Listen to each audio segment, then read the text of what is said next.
Turkey is racing against time to rebuild its air power, and this time, it's playing for the highest stakes in the Middle East. In the past year, the country has watched from the sidelines as Israel's fighter jets, sleek F-15, F-16, and the cutting-edge F-35s, carried out precision strikes across Iran, Syria, Lebanon, and even Qatar. Each of those missions sent a chilling reminder to Ankara that its own fleet, though large, is growing old. Now, Turkey is determined not to be left behind. Behind closed doors, President Recep Tayyip Erdogan and his defense chiefs are in urgent talks with European and American partners to secure dozens of advanced jets. Fast. The plan is ambitious, up to 40 Eurofighter Typhoons in the near term, and eventually the long-coveted American F-35s. It's a bold move that could redefine Turkey's position within NATO and the balance of air power across the entire region. But it's also a complicated dance.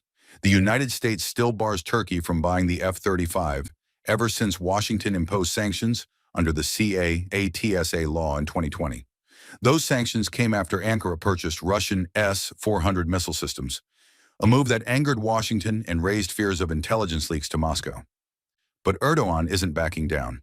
He's betting that his improved ties with Western allies and his cooperation on Middle East ceasefire efforts might open new doors. Reports suggest that Turkey has quietly floated the idea of a U.S. presidential waiver, a temporary lift on sanctions that could let the deal move forward while the bigger political knots are untied. For now, though, Turkey's more immediate hope lies in Europe. Ankara is close to sealing a multi-billion-dollar deal with Britain, Germany, Italy, and Spain, the consortium behind the Eurofighter Typhoon.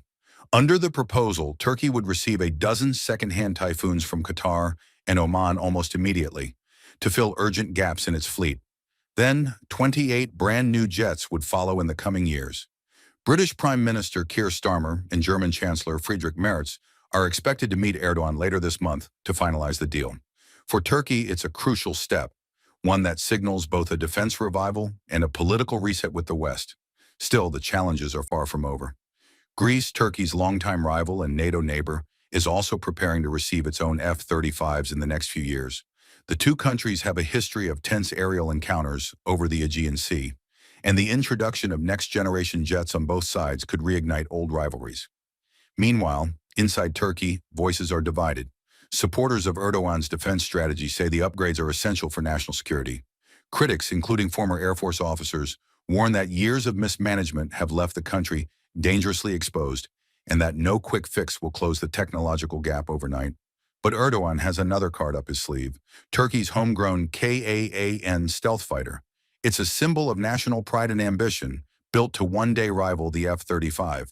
Yet even its developers admit it will take years before Kaan can replace the F-16S that remain the backbone of Turkey's Air Force. Until then, Ankara's air strategy will rely on patchwork deals, second-hand jets, and diplomatic balancing acts. As Turkey pushes to reclaim the skies, one thing is clear. This is not just about planes.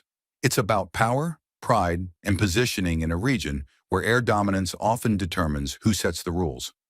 Whether through Eurofighters, F-35s, or its own Kaan project, Turkey's race to modernize could reshape alliances, unsettle rivals, and redefine what it means to be a NATO power in a rapidly shifting Middle East.